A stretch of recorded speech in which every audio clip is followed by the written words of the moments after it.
everybody! I'm here today to talk to you about 8 common things that break on cars.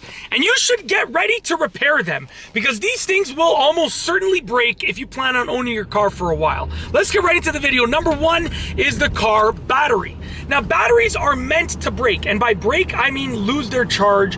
If a battery is dead, that's what I consider breaking. If a battery has a very low charge, that's what I consider breaking. It is a wear and tear item. It's not meant to last forever, but be prepared to replace it and monitor the voltage on a regular basis once it's old enough. You don't have to monitor it when you've had your battery for 6 months, but once you've had your battery for a couple years, pay attention to the date of the manufacturing of the battery and, you know, the voltage, because you're gonna have to replace it sooner or later. Number 2 is the starter motor.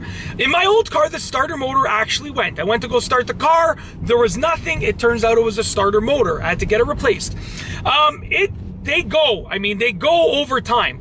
Some cars get lucky and they'll have a starter motor for 20 years and they won't need to replace it.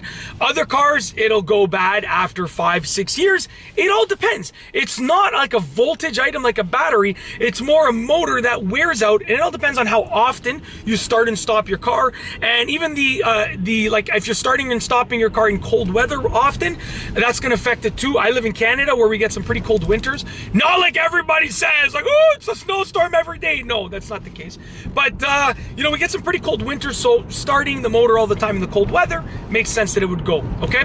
The starter motor. Number 3, your tires. Just like a battery, your tires are wear and tear items. Now, tires, okay, you get what you pay for, number 1. You know, there are cheaper tires, and then there are more expensive tires, obviously. And the cheaper tires might grip as well as the more expensive ones. However, they might be a little bit louder. There's maybe some cons to the cheaper tires. And it all depends on what you want out of your tires.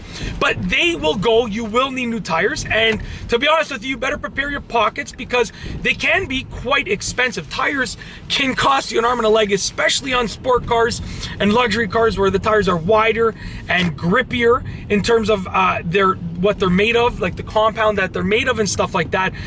They can be really expensive, so get your pockets ready. Number 4, your clutch. Now, obviously, this is if you have a manual transmission car. If you have a manual transmission car, your clutch. What am I saying? Your clutch gets used and it's spinning, right? It's something that grips a certain part of the transmission. I don't want to go into full detail now, but it gets used by dealing with something that's spinning, essentially, okay? And it's gonna wear down, okay? It has like a grippy substance, a grippy surface that will wear down. And when your clutch wears down and wears out, you're gonna need to get a new clutch. So your clutch will wear out. It will cost you a lot of money. I think I paid $1,200, and it was a friend of mine who did it on my old car, my old Civic Si. There goes my show notes, I call them. I got my little notes for my video over here. I gotta turn it back around. Anyways, it's gonna go, so be prepared. They gotta take apart a lot of the car to fix it. Number 5, your sensors. There are many sensors on the car. Tons of sensors, okay? You got things like your oxygen sensor, you have your mass airflow sensor. Modern cars are full of sensors. It's as simple as that. They will go, okay? The good thing about sensors is that they're easy to diagnose when they go with the simple OBD scanner tool, number 1. And number 2, they're really easy to replace. A lot of them are just gonna be plug and play, so they're really easy to replace. So yeah, if they go on your car, then you can definitely look into learning how to replace them fairly easily for the most part, okay? Number 6, your radiator hoses and clamps, okay? Your radiator hoses and clamps are just hoses that let your radiator fluid, I just switched from radiator to radiator. They let the fluid flow around and keep your engine cool. Eventually, they're gonna start leaking and they're gonna break. It is what it is. Do not work on your radiator hoses and clamps unless you know what you're doing, okay? You need to exercise extreme safety and extreme precaution when working with those specifically. So unless you're 100% comfortable with it and know exactly what you're doing, don't work on them yourself, but you can definitely spot the leak yourself. Just don't try and fix it yourself unless you know what you're doing and you've done a ton of research and you feel super comfortable doing it. Number 7, the alternator. The alternator is essentially what takes your engine power from your engine spinning and it's going to actually charge up your car battery. So the alternator will go eventually. You're going to start to notice your light lights dimming and stuff like that, and you know, you might end up not being able to start your car, and then that's like and you get a boost, and then it works a couple times, and then you can't start it again. Those are some signs that your alternator is really losing its power to charge the battery.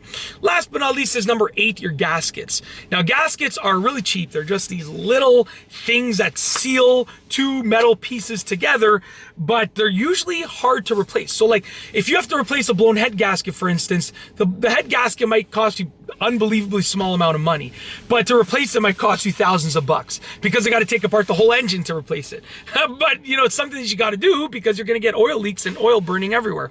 Anyways, that's it. Those are 8 common things that break on cars. Get ready to repair them, because if they break on your car, then you're gonna have to pay for them. And it is what it is. When you buy a car, don't allocate your whole budget to the car itself, because you're gonna have to repair some stuff and you're gonna have to do some maintenance. So make sure you got, you know, at least 15 to 20% of your car budget for specifically maintenance and repairs like this. If you like this video, please be sure to give it a thumbs up. Let me know what you think down below as a comment. And of course, be sure to subscribe for more great videos just like this one. And that's all I have for you today. Thanks for watching.